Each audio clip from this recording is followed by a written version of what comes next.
Let's dive into the Battle of Stalingrad, one of the bloodiest and most important battles in history. Yeah, for 6 brutal months, this conflict on the Eastern Front became a huge turning point in WWI.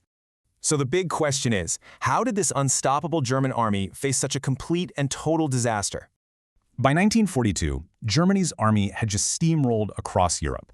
They looked pretty much invincible. But that summer, Hitler took a huge gamble. He launched a massive new offensive called Case Blue.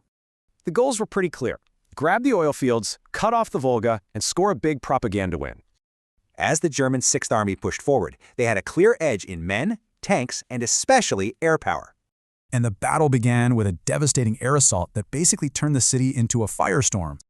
The Luftwaffe's bombing killed hundreds of civilians and gave Germany complete control of the skies. This devolved into a brutal street-by-street grind. That central train station, it changed hands 14 times in 6 hours. Stalin's infamous order, not a step back, meant that unauthorized retreat was literally punishable by death. By late October, the Germans controlled 90% of the city. Victory seemed so close, but they were dangerously overextended. But as winter crept in, the Soviets were prepping a massive counteroffensive in secret. See, the Germans had totally neglected their flanks, leaving them protected by weaker Allied troops, a critical mistake.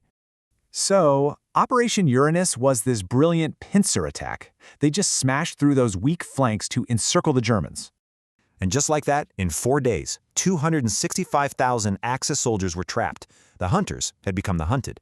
So now the Germans are surrounded, and their high command's response to this disaster, well, it was crucial. The promise to resupply the army by air, a complete and total disaster. It just left the troops to starve. Hitler flat out rejected any breakout attempt. He ordered them to fight to the last man, a sacrifice for propaganda. Starving, freezing, and with no ammo left, the once mighty 6th Army finally collapsed and surrendered. The surrender at Stalingrad was a massive shock to the Nazi regime. Just like that, the myth of their invincibility was gone. And this is so important. Stalingrad wasn't just a battle, it was the turning point of the war in the East.